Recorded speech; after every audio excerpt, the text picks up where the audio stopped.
Is he yelling at his kid?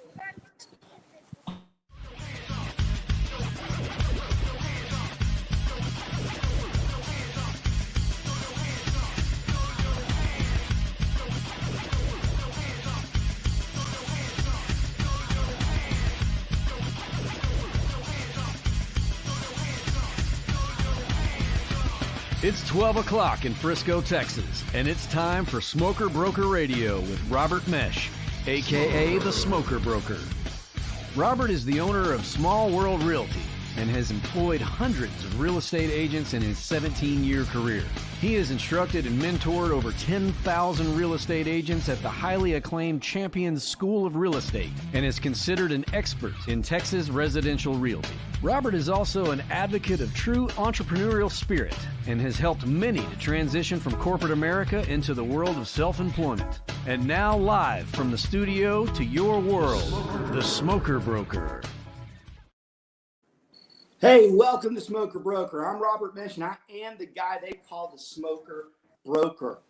That means I'm a competitive barbecue guy and a real estate broker. Very hard to find that type of combination. Hope everybody's doing well. Hope you're having a great Thursday.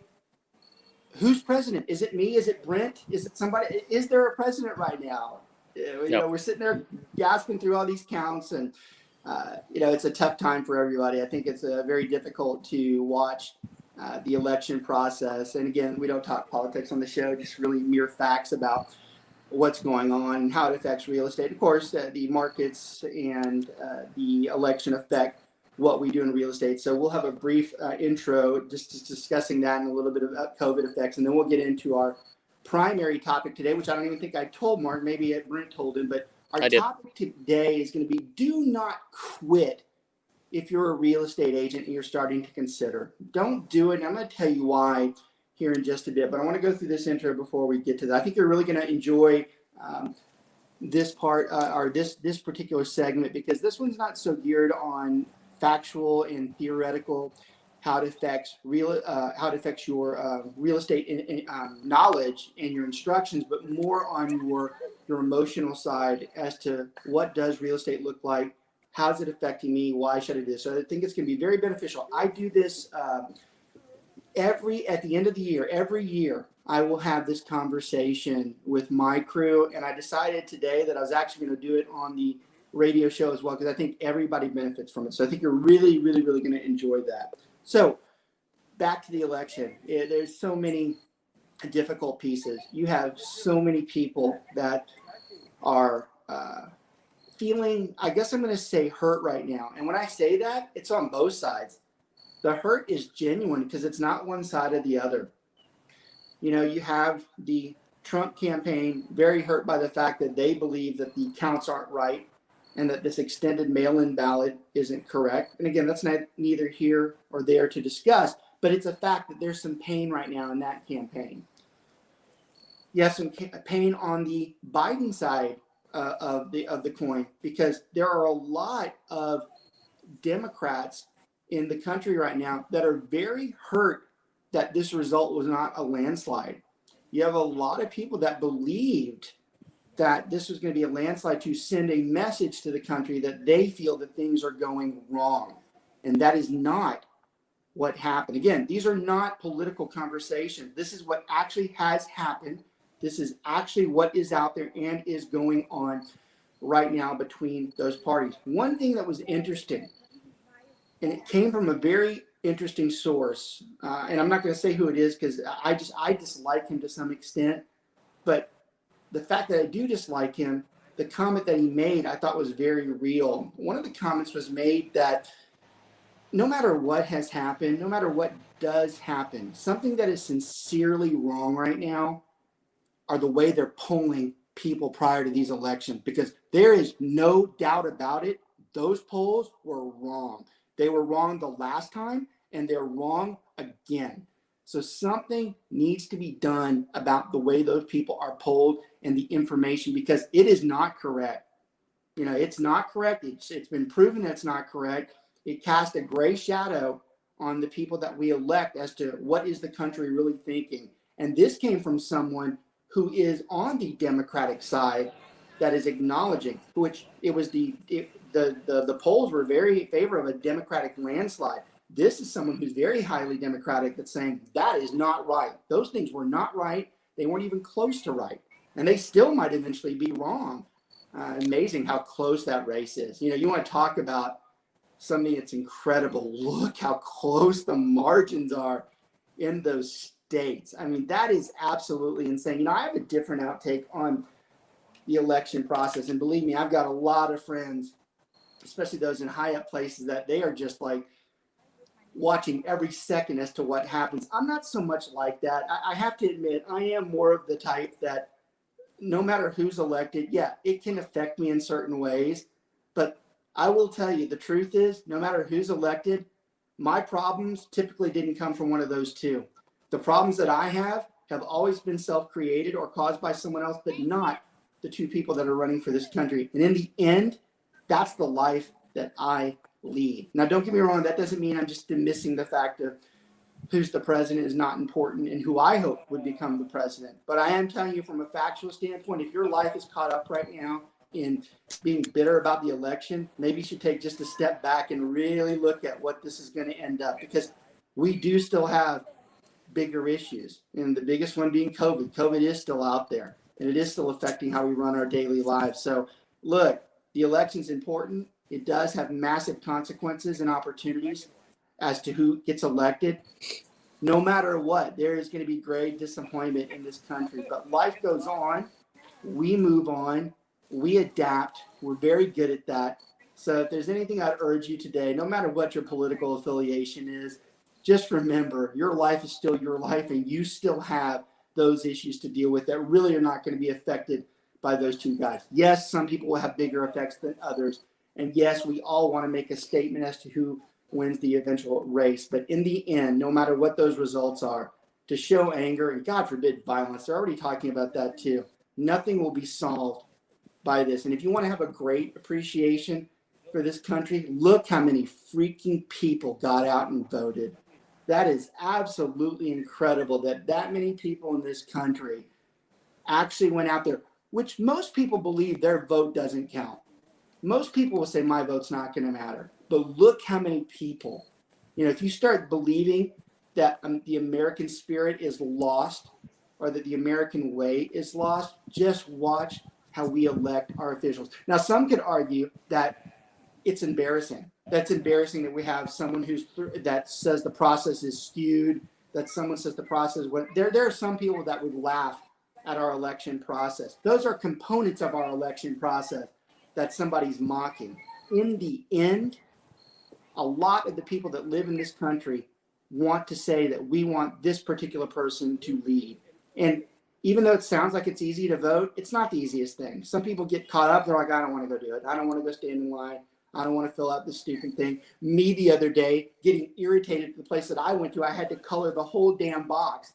And the fact that I missed like an inch of it, they're like, well, you got to go back. God, no wonder why nobody wants to freaking do this. So there are things that are flawed in the process itself. But the fact that many people still care about what goes on in this country shows that the American spirit is alive and well. And it does show that we are still the greatest country in the world when it comes to making sure that we have rights and that we have the freedom to say what we want, whether we don't like the president, whether we do, or the one that's coming in or going out. We have the right to do that. And I love that. A little high motivational speak there a little bit today, but more so on an empathetic level. I talk to a lot of people in a given day. My life is affected by the attitudes and the emotions of everybody that I deal with. It's very hard right now, the last couple of weeks, because people are frustrated with what's going on. I would just employ that you can still have that frustration. You can still have those concerns as they're still valid. But in the end, the biggest concern with us are usually the things that we can affect, not somebody else. So anyways, it does affect real estate. It does make a difference as to how the elections are turned, because they do affect the financial markets, and it can cause a pause into the euphoria that we've been seeing in real estate with the record months that we've had. Obviously we have had record months, and we are doing very well, and we're going to continue to do very well, provided that the economy does try to stay on track. And I think the elections will have an interesting perspective as to how people view the financial markets. And it's funny, the last couple of days, it's like this. They just cannot get a feel for what it needs to be. So hopefully that all gets worked out. But the real estate market will continue to thrive. But, I've said on many shows in the past, and I'm going to continue to say it because it's an active issue that we watch, we do keep our eyes on the unemployment ratio in this country. The unemployment in the ratio in this country definitely affects real estate. And at this point in time, it's been geared towards more low-income workers that have been affected. But at some point, that middle management in America gets affected by job cuts and job reductions as we move into 2021. So that's something that we keep a real close eye on. And that is something that, from an election purpose, we do keep our eyes on, which one will that cause more of an issue with. So there's definitely things that are at stake there, but they do affect us in the real estate market. COVID's not going away. Even the election, it's not going to move through. It's still out there. I will admit, kind of interesting that we rarely have heard COVID the last couple of days. That doesn't mean that anybody's just acknowledging it. And I think there was still a record amount of cases yesterday, but it does show we pay attention to what we're told to pay attention to and not actually is what's happening. So COVID is still out there. We still deal with it heavy in the real estate industry. And we're going to continue to use those models as we watch and hope that at some point a vaccine kind of backs these things off. Keep in mind, from a real estate perspective, we still have a lot of clients who have their kids at home right now through virtual schooling and that are making decisions on whether they should sell their house to buy a bigger one. So yes, when they you should. You think about it, a lot of times when we do our opening, someone's like, why are we not on topic yet? I go, we are on topic. I go, because this is daily topic. The one we're talking about now is a theoretical, over time topic. This is daily. So when you watch the show, you watch the intro, and you're like, why are you guys always like 12 to 15 minutes into it before you've actually discussed the topic? This is the topic because it does affect us in what we're doing. So we have people that are making decisions on their housing purchases and sales via, are their kids going to stay virtual or not? And that question has not been answered yet. Right now, there are still a lot of people in this country that their kids are going virtually. And the real concerning thing is going to be, even if COVID has a reputable vaccine, do they go back? Do they start making the argument, I never liked the school system anyways. The kids get bullied. Their kids are terrible. My kids are much better off here. How much you want to bet that becomes a conversation piece for this country at the beginning of 2021, whether some of the kids are better off out school or not? I have an opinion on that. I'm not going to give it because I think it is political. I'm curious to see the numbers, how it affects people coming to work, with kids not getting sick. How many people are not taking off from work because their kids are sick? I wonder what that number is. Right. Yeah. I mean, we are affected by this. Don't think for any minute that this doesn't affect real estate. It affects us daily. I get a minimum of 10 calls a day where this topic is discussed. So that's why we continue to talk about it. And we're trying to give you a more informative path on what it is that we try to do to understand those trends that are out there and how we get around them and how we help people get past them, because they are out there and it's our job to make sure we're knowledgeable. So part of the show is informative, that you have a current event national scheme type of understanding, because it will affect your real estate discussions as well. I would absolutely urge you to constantly remove the politics out of your conversation, because they still come up, because in the end, that is not what's really going to affect these particular motions. But we have to address them. We have to be able to understand them. Brendan, anything else on that I'm missing? That was well, I mean, if you want to touch on just, we're coming into the holidays now and how that's going to affect. Yeah, and y'all, Brent, I don't know, your background's awesome out there wherever you are. You probably can't hear him as well because he's outside. But I'm outside. I'm in Broken Bow right now. Oh, you're in Broken Bow. Great. Yeah, those of you who watch across the country, Broken Bow is just north of the Dallas-Fort Worth area. Beautiful area. A lot of people in Dallas-Fort Worth go out just to relax, and this is a great time of the year to be out there. Love that area. Look at that back screen that he has there. That's gorgeous in there. Brent, fortunately for him, I'm probably going to do majority of the talking today anyways, so he's probably thrilled by that. Today? Yeah, right. When there's not a show that I don't. I try to let you guys run it sometimes, but the topic today is an important one to me because it's an emotional one, and it's one that we deal with this time of the year. Usually I wait for a few more weeks to have it, but there's really no point, because the mind processes of those people who are starting to think about it are doing it right now. This conversation is going to be geared towards real estate more than anything. It's going to be geared towards the real estate agent themselves, but there are going to be very common traits in other businesses that can relate to this. So it's not just a don't quit real estate. It's about don't quit regardless. Mm-hmm. It's funny when you start thinking about all the quotes from movies and stuff. I could probably come up with 1,000,000 quotes that would be more professional and more fitting for this conversation. But the only one that ever comes to my mind is Walter Matthau in The Bad News Bears, when he's sitting there and he's got his eyes at his tall boys, and he's completely doing what's not acceptable in today's world. He's cracking and putting whiskey in the beer, and he's talking to the group because they want to quit. The team wants to quit, and rightfully so, because they're just getting the tar kicked out of them. And even as much of a loser as he's portrayed in the movie, his initial comment, it's a sigh, but he says, this quitting thing gets to be a bad habit. And as ridiculous of a movie as that is, that's like one of the best comments out there, because that is in fact a true statement. Quitting is a bad habit, well, unless it's smoking or eating a lot. But I think it's weird that my grandparents bought me that movie when I was 6. Maybe that explains a lot. I didn't even know you were alive at that point. It was on VHS.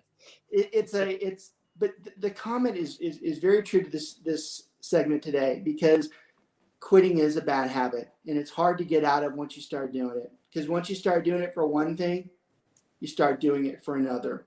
And I love it, because the comments always meant a lot to me as I grew up, and especially as I got into management, for the last 35 years or so. It's always meant a lot to me, because I see people who quit a lot of things, whether they quit their diets, whether they quit their jobs, they quit anything that was once important to them.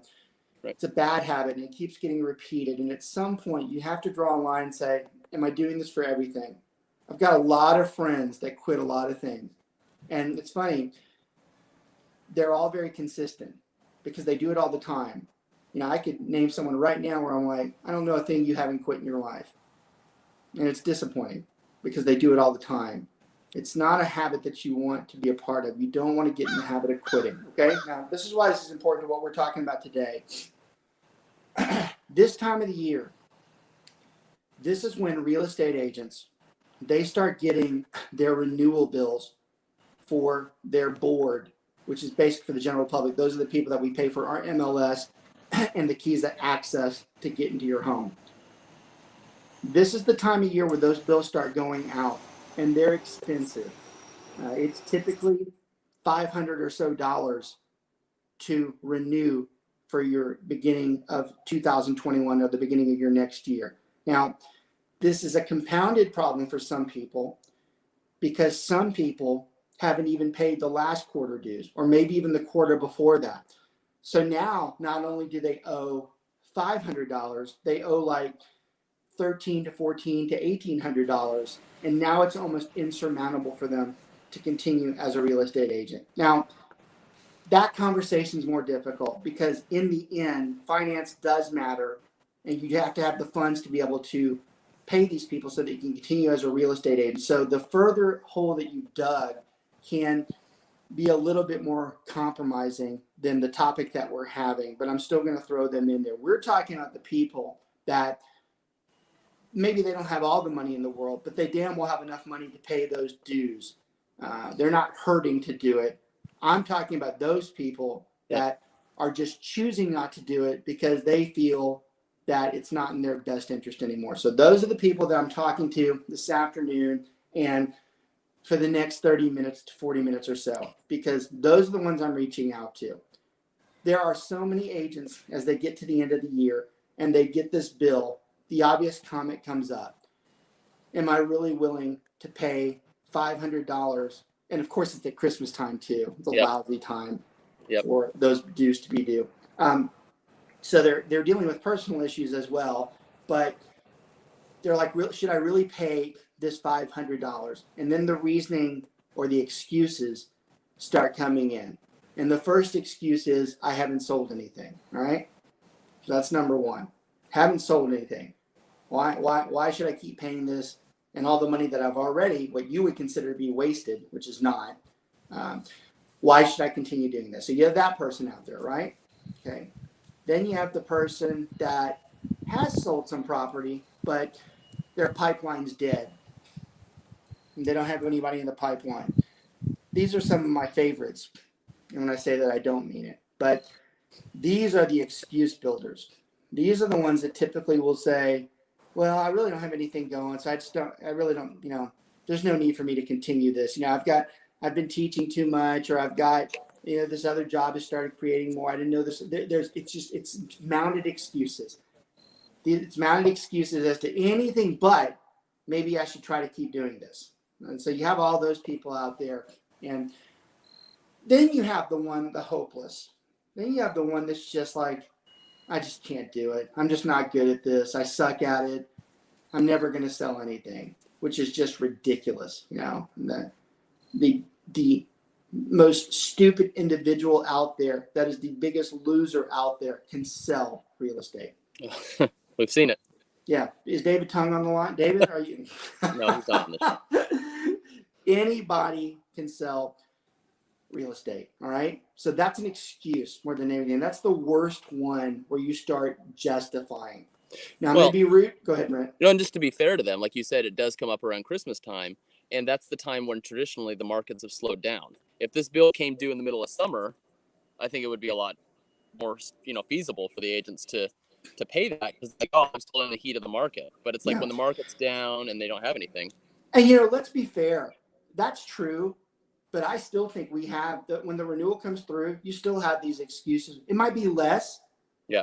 To your point, but they'll still be out there. You'll still have them. Sure. So it would help to have them in the middle of the year, but the excuses are still going to be out there and they're still going to be rampant. And we've got to figure out a way to get past that. And I'm going to help you with that today.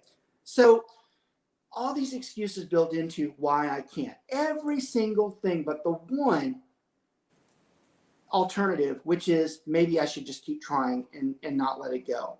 So here's the first thing. Go ahead. Yeah. Brent, you live this, right?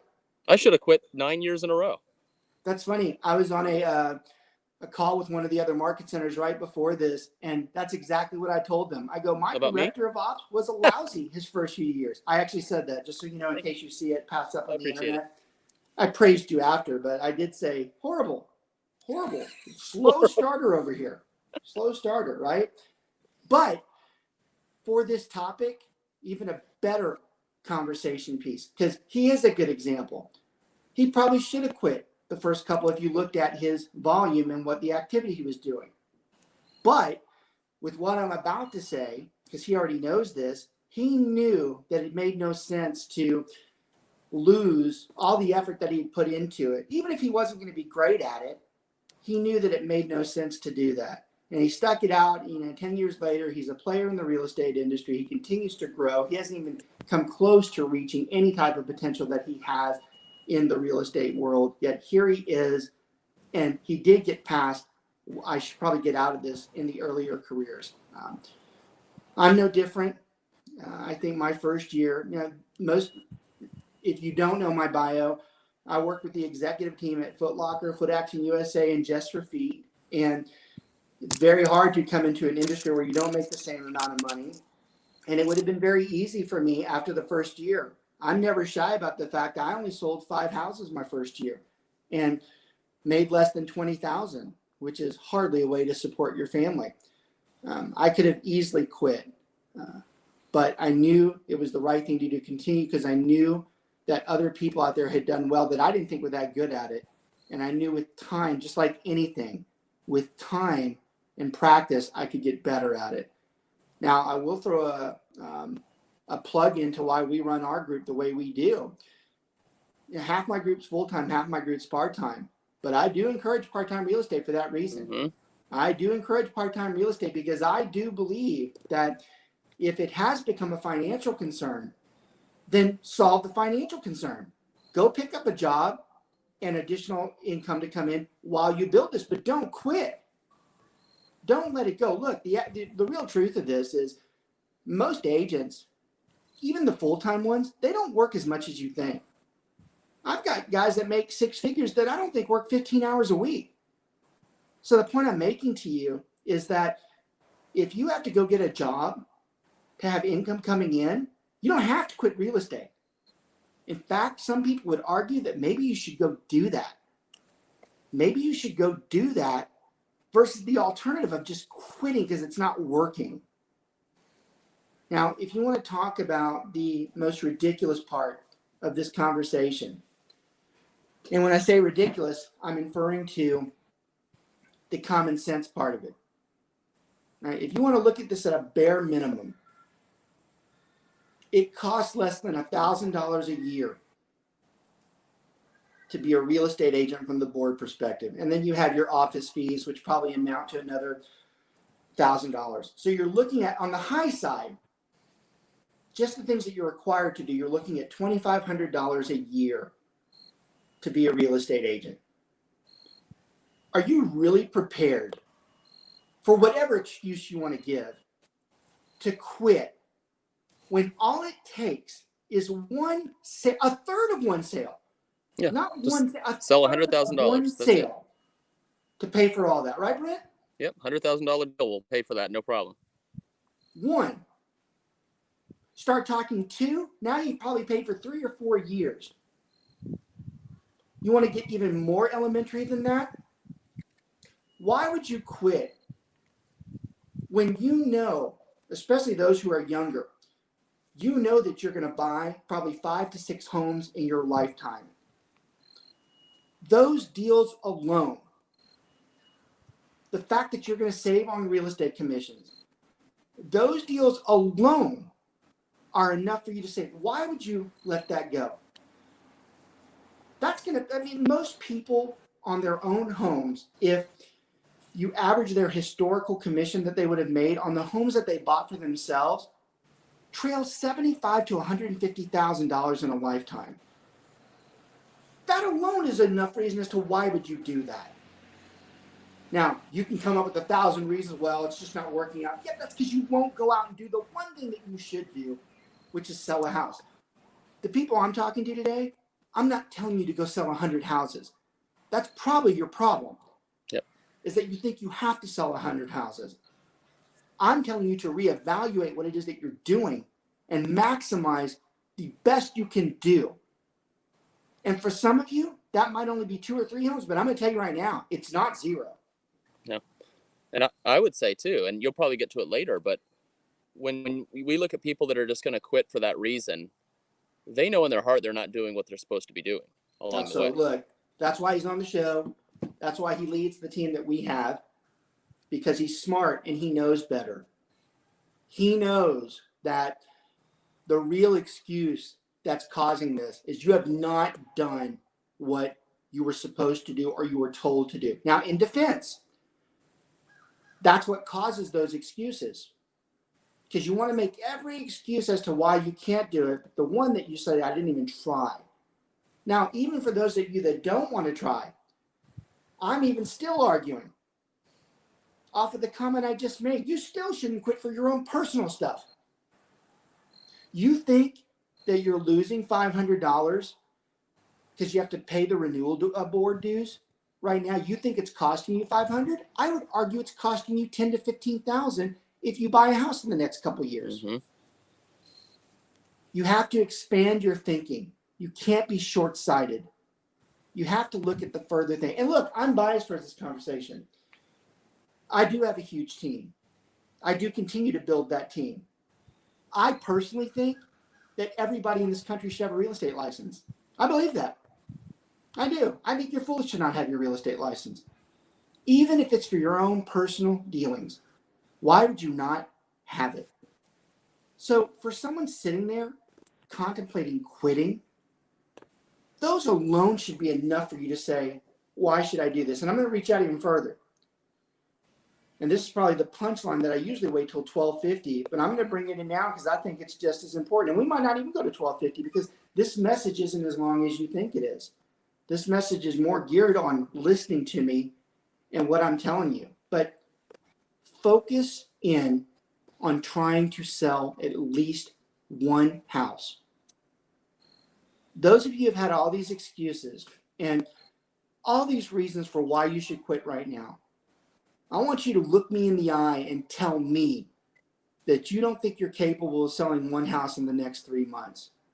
Because if you can say that, then you got a pretty low opinion of yourself. And you've got some other issues that maybe you need to be contemplating. Because I'm telling you right now, anybody should be able to go just one. Forget the 20 or the 30 that someone told you were going to sell. Forget that. Sell one. Go out and look for one house. Do whatever you can. For once, actually contact your family, which you were supposed to do monthly. For once, go contact your contact database and the friends that you know and tell them that you're ready to help them purchase a house. One time, do the right thing. I'm not asking you to go sell 30 or 40 houses. I'm telling you to do one, because you know what? If you sell that one, a lot of your problems get solved. One, you do have enough money to pay the board and your office fees. Two, now you have extra money. You can do whatever the hell you want with it. You can go waste it. You can go pay off debt that's mounting, or you can save it so that when the real estate market goes down, you have extra money, which is the preferred method. But you have it, and you get addicted to it. And when you get addicted to it, you start trying harder. Stop looking at the 20, the 5, or whatever some coach told you to do. Go sell one house. And the most important reason that one house is important is for your own self-well-being, because it'll show you that I can do this. I am capable of doing this. And I have been making a lot of excuses. It just might motivate you enough to do it. Now I'm going to take another spiel or another angle here that I think causes this disruption in the real estate market. And I guess I should be more clear. I guess I haven't told everybody why we're having this conversation. A lot of real estate agents quit as they get to the end of the year. Over 40% of the industry starts quitting at the end of the year because of these dues. So I guess I should have clarified why this is more important. Because now is the time that they start making the people that are going to quit are already starting to think about it. Because the fourth quarter dues are due. So they're like, I'm just not going to do it. Okay. Yep.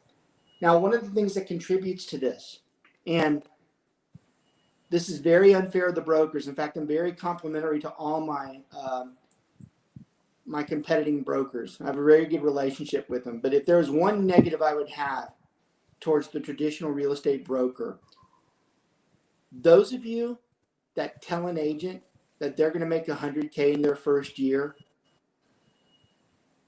and take this with tongue in cheek and an asterisk, because you can look at this several different ways. You're part of the problem. You told somebody the general script. You told them that they were going to make that money. Common sense has to dictate.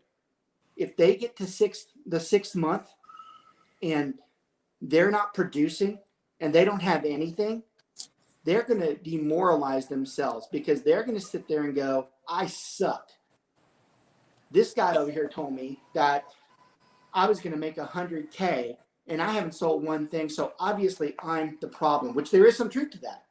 But to sit there and say you failed because of that, that is immorally wrong. That is not correct. Well, you told me that I'd be lucky to make $100K in my career combined. So I did. I'm really surprised that you have. I'm surprised you surpassed it. That first year alone, to tell somebody that, y'all, the odds of you making that kind of money in your first year, they are low. Now, I'm always pessimistic about the first year. You know, by the second or the third or the fourth year, in Brent's case, the fourth or the fifth year. 8th year. Yeah. I mean, it takes time. Okay. But the first year, or even look, anybody under 3 years right now, you still haven't done this long enough yet to make that decision. You still haven't done it long enough. And I'm begging you, do whatever it takes to sell one house. One house sale fixes everything of the problems that you have with this current dilemma of whether you should join the board and whether you should continue in real estate. It just takes one sale. Yep. And everybody's capable. Now, this is where we will get on you about doing the things that you're supposed to do. When I say that one sale, you are going to have to implement at least one of the marketing strategies that we've taught you, or one of the lead gen strategies that we've taught you to do it. I'm not asking you to do all of them. I'm asking you to do one of them. But I'm asking you to do it like you were told to do, and you do it religiously correct. You do everything that you're supposed to do, and you go find that one person. Because I'm telling you, one sale, everybody who watches this podcast, everybody who's watching live, everybody who will eventually get on and watch it via archive, every one of you, I'm telling you right now, can sell a house in the next 3 months. Just have to work at it. You just start having to use the lead generation techniques that we've shown you.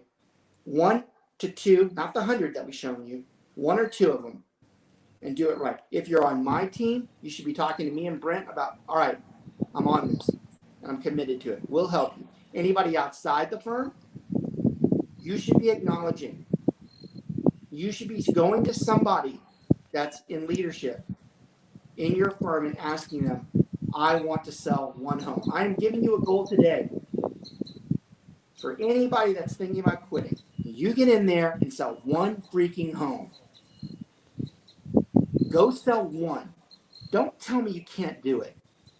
That is the biggest load of, I try to be better with my language on the show, but that is the biggest amount of BS you can ever tell me in your life. Everybody on here is capable. I will tell you, I'm a very nice guy most of the time, and I'm very genuine. I have a very big heart, and it hurts me when someone leaves because they say they can't do it. And I've had people over the years leave the industry, as every real estate broker does, because of that. And my hurt is because I truly am disappointed in that person. I'm like, I can't believe you can't put the effort to get one house sold. And that kills me. And I've got good friends that have left. That just kills me, because there is no excuse that anybody can't sell one. Anybody who doubts themselves, anybody who says I'm not good enough, that's ridiculous. We can take the worst person, the most lazy person, and go get them to sell a house. You just have to try. So I'm begging you. I'm imploring of you. Start looking at your goals. Get rid of I'm going to do 20 or 30, because you're only setting yourself up for disappointment. Go out there. If the worst reason is so I can make up what I've already lost, then that's a good one. But the goal should be much bigger than that. The goal should be, I'm going to start expanding on this. And I'm going to start making more money, because I finally decided that I can do this, and I want to reach out to more people, and I'm going to start doing more lead gen. Well, and activities. what is more painful to you, is starting doing lead gen and doing things that makes you uncomfortable, or giving up on this, potential dream? There's a lot of things that we're asked to do that aren't that uncomfortable. Robert's very good about not pushing us to do stuff that's extreme, but there are some things that you have to do that do make you slightly uncomfortable, and you need to push past that if you want to realize that dream of making it in real estate. Yeah. You have to have I can't fix your passion and your attitude issues. Those are things that you're born with. But I can damn well tell you what's right and wrong. And anybody who's at that position to think that, and I'm talking again to 2 or 3 year people too. If you think you're at a point where you need to just, throw in the reins, that's just the worst thing you can do. There's no excuse for it. And again, it's as close as disappointed as I get to anybody, because there's no one that can sit in front of me and tell me that they can't get a house sold. It is a total lack of trying on so many different levels to where you believe that you can't get a house sold, especially in this market. People are selling their houses within minutes.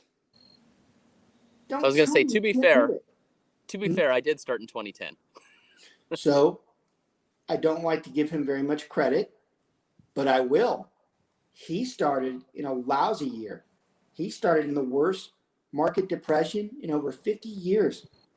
And he probably could use the excuse that it was impossible to sell one or two for a few years. It's just an excuse. It's just an excuse.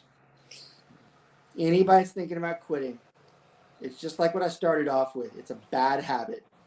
It's a bad habit. All of you who had a spouse that was supportive, that wanted you to do this, that encouraged you to, they're never going to say they're disappointed in you. Well, some might. But in their head, you better believe they're chalking that up to, I knew he or she couldn't do that. Yep. Your pride alone should kick in and not let that happen. Your pride alone should be able to say, well, I'm at least going to go sell one, and then I'm going to take that money and completely waste it on something that the other one didn't want. At a minimum, that's a good one too. There are so many reasons not to quit. All you ever think about are all the reasons to quit. There are so many reasons not to quit. When we bring people in, and you've seen in the chat, you see a lot of my agents will tell you how I feel about this. Because those that have been with me long enough, I do the same spiel every year. Some could think it's redundant or not necessary, and I would just look at them and go, wrong. That's necessary every time at this part of the year. Because you have that many people out there thinking they're useless in real estate. And the reality is that's just not true. You should be encouraged to go sell a house. Now, there's nothing like, those of you who haven't done it yet, there's nothing like selling your first house and maybe have applied 10 to 15 hours to that deal and make the same amount of money you made working a 40-hour-a-week job 9 to 5 Monday through Friday for a month. Yeah, those of you who want another motivation not to quit, you just sit there and think about some lousy corporate job you have where you make a minimal amount, but you have to be there every freaking day at 7 or 8 o'clock, which means you have to get up at 5:30 or 6 to make those time frames. All that time of people looking at you, judging you, telling you to do this or that, when all you had to do was probably go sell a couple houses. You have got to reevaluate your status in life and where you're at and what you're doing. Because if you're at the point where you're going to quit a real estate job where nobody forces you to do anything, and that opportunity is always right there, why would you get rid of that? Let's say you really do think you're that big of a loser, and someone by chance 2 months from now says, hey, weren't you in real estate? I need to sell a house. And you do the old, yeah, I got out. Well, that looks good on you. And another point that I was thinking as we're going through this, those of you who are thinking about quitting, don't ever forget the marketing that you've been doing, that doesn't pay off for another year or two. So if you're depressed that your marketing hasn't shown results yet, well, you haven't given enough time. Mm-hmm. So if you're quitting for that reason, that's a bad one too. You haven't even started. That's the sickest part of this conversation. Most of the people haven't even started. Most people have not started when they're ready to quit. Yeah, now I'm going to be more stern to my group on this, and then I'm going to be more stern to my Keller Williams family, and then all the other brokerages that watch our show on a weekly basis. I'm telling you right now, the right answer is not quitting. I hate saying this, but it's almost a bit foolish to quit. It's almost a bit foolish because you're giving an opportunity away that's income generating. You know, a lot of the financial experts will tell you that you should have buckets of where income potential is. You know, most bucket number one is their job. 2, for some of them, their bucket is their retirement. And then all types of other hobbies, you know, maybe other things, anything that contributes to money. There should be buckets there. Your real estate career, that bucket should be one of the best ones. It should be plated in gold and shiny. And every day you get up and you look at your board and you look at the things that you're supposed to be doing, That one up there that bucket should be filled. That bucket should have something in it. There shouldn't be coins in that bucket. There should be paper checks. It shouldn't be coins, and it's easy to do. And just so you know, all the experience I have, all the motivation things I've done, all the audiences I've ever talked to, I practice what I preach. So I'm going through a remodel right now, which like I said, I'm embarrassed that you see paint colors and all that stuff. But over here on the side, I typically have a productivity board and an idea generation board of things that I'm supposed to be doing on a daily basis. I still look at that book every morning, or that board every morning when I come in. It's repetitive. And sometimes I'm like, yeah, I need to do that. But I still look at it because it tells me that each of those buckets should have something in it. And if there's nothing in that bucket, that means I've neglected that bucket for whatever reason I want to make. And so be it, if that's the case. But going forward, it should now be that bucket needs to start having something in it. Maybe someday the bucket's overflowing and I need another bucket. But I damn well need to make sure that it's not jingling, that now it actually has paper in it, which are checks. And everybody on this call, this podcast, streaming online, this is what we are telling you. We are telling you that you're more than capable of doing it. You just have to implement the procedures in place. Our team has a ton of them. You know, if you need that, you can always come to us. You know, I'm very easy to reach. It's smokerbroker@kw.com. You can come to us anytime, and I'll help you with that. Because I'm telling you right now, there's no excuse except giving the excuse that you're not going to do it. That matters right now. All right, I want to do a quick shout out to our sponsor before we head on out of here. We're always grateful to have sponsors on the show. We do have a lot of views, especially in the real estate industry. So if you are a vendor, it's a very good idea to sponsor on the show. It does not cost very much to do it. You'd be surprised how much it costs to get your name down there and the amount of people that watch it. You know, we're very fortunate that we have one of the premier home inspectors in the Dallas-Fort Worth and the state of Texas area. He's really Dallas-Fort Worth, but his company is the state of Texas. Martin Cooley with BPG Inspections. You know, we have a lot of choices with home inspectors, and we give our clients choices. We don't tell our clients just to go with Martin. We say, look, here's 3. You need to interview each of these and choose the one that's best for you. But I'd be lying if I didn't say that we give a little bit of nudge to Martin because, one, he's been with us for the longest time. He's never made any mistakes from our standpoint. He has a great bedside manner. He's more than capable of telling you exactly what's wrong, but in a very proper way, not to scare you. Yeah, so his phone number's below, 817-401-3240. He's with BPG Inspections, which is housed by the Fidelity family. He has his bio right here that I can't remember where we get those things from, but his bio's out there. His stuff is out there on the I think it's on his website. It's on his website. On bpginspections.com. bpginspections.com. His information is out there. But again, his phone number is the best way to get in touch with him. But we thank him all the time for being a great friend and a great business partner. All right, Brent, before we split, is there anything I missed? Or is there anything I should have?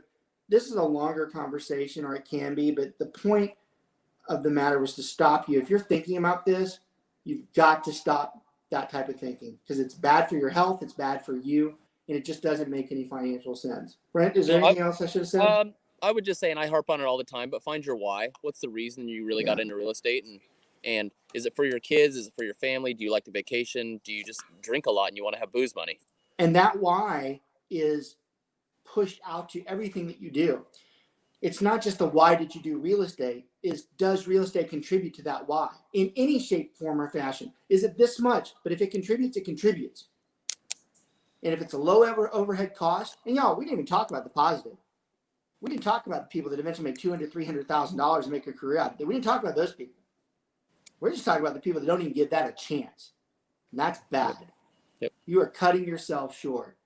I'm going to tell you, if you're on my team and you're thinking about sending me that message, I'm not telling you to stop it for your own personal thing. I'm telling you to do it because it's not the right thing to do. And I'm going to get these texts and emails over the next couple of months where this happens. But I'm imploring you not to do that. Not for me, for yourself. I'm telling you, there's no excuse you can give me that would be me justifying telling you that's the right thing to do. And I ain't no dummy. And that's why I say ain't. I'm very well respected in this field from a business background. I know what I'm doing, and I'm telling you it's wrong. It's wrong in every sense of the matter. It's wrong. You shouldn't do it. You should stick it out. Yes, I know some of you have financial issues. Yes, I know that some of you literally cannot do that financially. I don't like that answer, but I know it's a real one. All right. And there are bigger problems when that happens. And for those people, I'm not just sitting there telling you not to, but I very well could argue that maybe your problem with that is you're not emphasizing more on this end of it. Because maybe if you did this a little bit more, that wouldn't be a problem. Make it work. Yep. There's no excuse. I constantly quote Nike's famous slogan because it's the most true and the most simplistic one out there. Just do it. Stop with the excuses. Stop with the I can't. I don't have the time. I'm not good at it. Just go do one. I'm asking you to do one sale in the next 3 months. Do not let a $500 renewal bill stop you from doing what could be a lifetime passion. Okay? Y'all, have a great weekend. Fingers crossed that the country moves through the election process and that it's not as much of a bidder for one side versus the other. But get ready. The holidays are coming up. They're going to be difficult because of the situations we have in place, but make the most out of them. Start getting ready for 2021 right now. I will admit, more than any year ever, this will be the first year that I truly am celebrating the new year, because this year cannot be gone freaking quick enough. We are almost there. We are almost at the doorsteps. Try to enjoy the holidays. And thank you so much for watching. Pass our stuff on to everybody. We will catch up with y'all next week.